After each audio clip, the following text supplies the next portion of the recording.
Hello.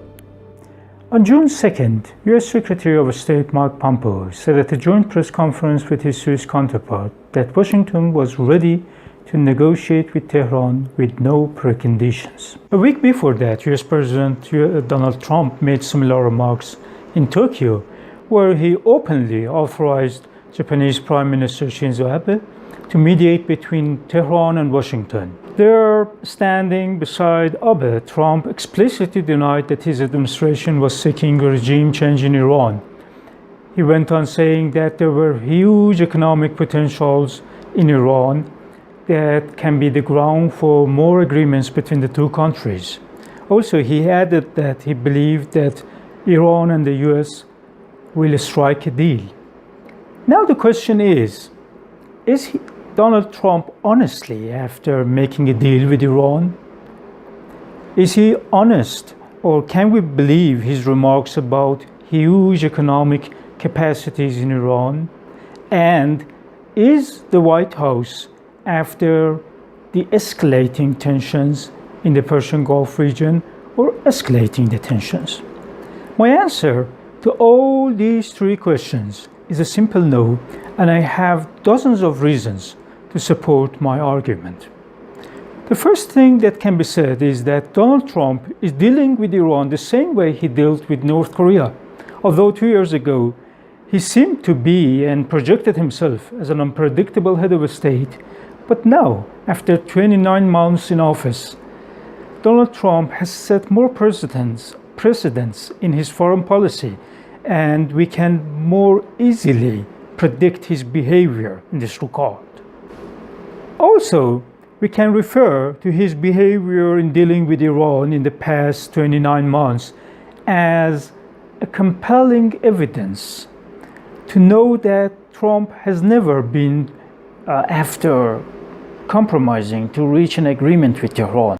His administration prevented foreign firms from investing in Iran, and then in early May 2018, he unilaterally withdrew Washington from the landmark nuclear agreement of the 2015, also known as the Joint Comprehensive Plan of Action, or the JCPOA.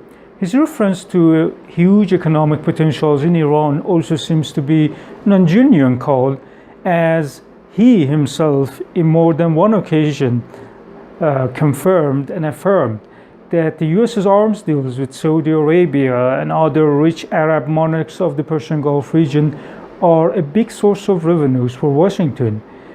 In fact, bearing animosity against Iran and keeping tensions high in the region are more lucrative for the U.S. than establishing direct economic relations with Tehran. Simply said, Washington will enjoy more economic benefits holding grudge against Tehran rather than settling disputes in the Middle East.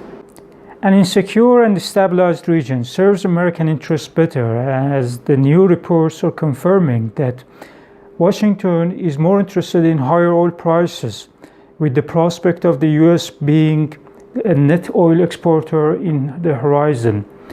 Trump is cashing in on the volatility of the situation in the Middle East and the Arab kings' feeling of unsafety and insecurity to tap into the devouring arms market of the region. The White House well knows that there is no prospect of economic benefits for the U.S. in reaching a new agreement with Tehran, and so its call for establishing direct economic ties with Iran is just intended to arouse the jealousy of the U.S.'s Arab allies. Trump is after keeping the water boiling with the on and off escalation of tensions in the Persian Gulf region to secure more interest with securing more arms deals with the trio of the KSA, the UAE, and Bahrain. Iran and the U.S. have conflicting interests, and the prospect of American politicians reaching consensus in Washington to normalize ties with Tehran is dark and gloomy. Even now, 29 years after the collapse of the former USSR, Washington is still considering Moscow as an enemy, as a foe, as an adversary, as a threat. Washington is not going to normalize ties with Moscow, even 30 years after the fall of the after fall of communism in Russia. This example sets a precedent for Tehran to well know that the US, that old enemies are of high value for the US.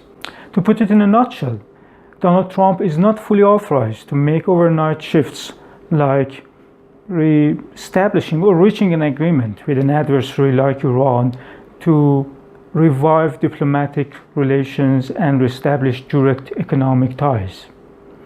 There are other players in the US who have their own means of power to wield influence. That's enough for now.